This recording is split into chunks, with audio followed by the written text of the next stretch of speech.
I say that in transcendental living, you try to come as close as possible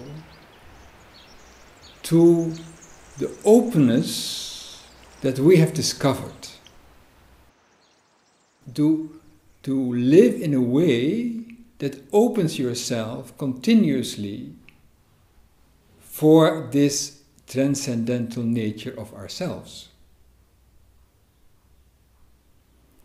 And that I've called energy management, to use a popular word for it.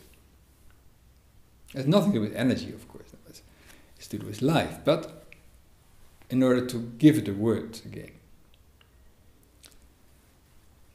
In this energy management, we try to live in such a way that in this totality of what we are, we don't create obstructions. So we should not create obstructions that prevent us from realizing well-being. And that can be entirely subjective. There's not a special kind of well-being. For well-being, for one person is such a thing, for another person something entirely different.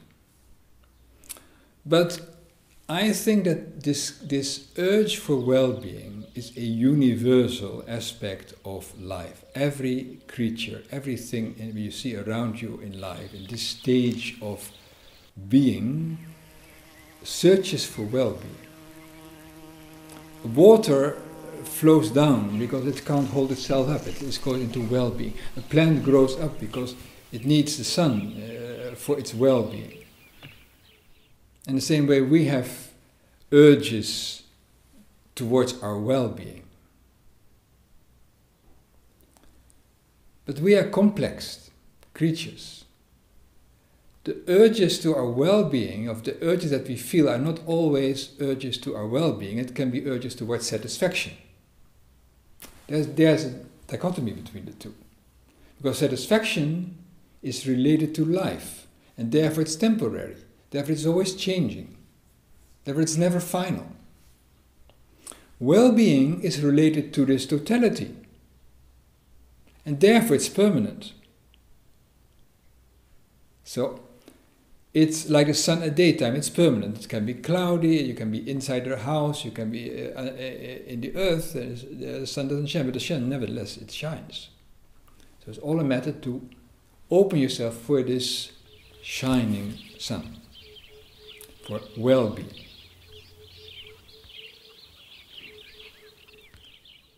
The essence that I want to express here is that in transcendental living, you're not talking about an idea, not about a concept, you're talking about life as it is, and being consistent in the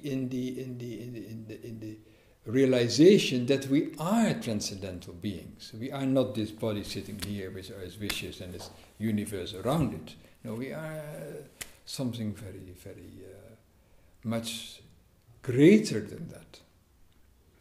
There is no real distinction between us and gods, the gods we create. I mean, the gods is our creation, and then even that total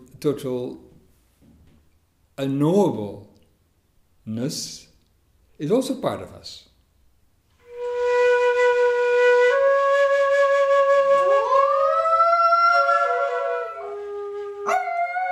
The idea of transcendental living is realizing that everything you say, everything you do, is in fact much more than it is. If you suffer, you know that your suffering is much more than the suffering itself, and that releases you from a lot of pain. Even if you are depressive, which at that stage is always very difficult to get out of it, but nevertheless, you cannot say, I'm so depressive, it's terrible, and everything is terrible, and I should not be depressive. No, you say, I'm depressive, and that means something. How does the world look as it does now in this state? look, shall I look around? I look around. I'm going to look around, and gone is a depression. Because the depression is looking at yourself all the time and feeling miserable about it.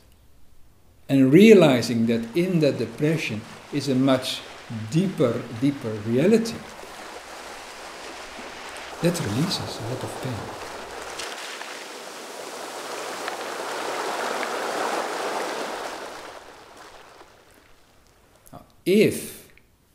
Now again we have to step away from the idea that this totality is a power that dominates us, because we Westerners very quickly think in terms of God is dominating you. Everything is dominated. We are very used to this model of domination. But in no way is it dominating you. You can use it. You can find ways to manage it. You can find ways to create in it. By management of the things that you are, by management of how does consciousness work? What is my perception? What am I seeing? How does it work?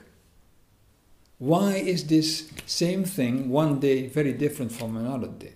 When I'm depressed, this same tree looks very different from when I'm not depressed, for instance. You see, everything is, when you're in a hurry, you're in a totally different street, and when you are relaxing, a very different experience. In the same idea of totality, there's nobody who has experience, only you are experience. So there's not something, a little thing, a controller that has experience. No. You are that experience. And when you sleep, you are a different experience. When you dream. And in this way, you create continuously experience in a reflective manner with yourself, and yourself is appearing in the universe that you see. So you're not a victim of that universe. No, you're the creator of that universe. And there will be things in that universe that you don't like. And yet, in one or another way, it fits in your life. And therefore, you are the cause of those things. And the things in themselves are not important. What is important is what these things do to you. How you manage to create experience from it. Are you able to create an experience which says, I lift it into transcendence? Or are you creating an experience of, oh, that shouldn't have happened, we should not go against it. And in one there's well-being, and in the other there's increased suffering.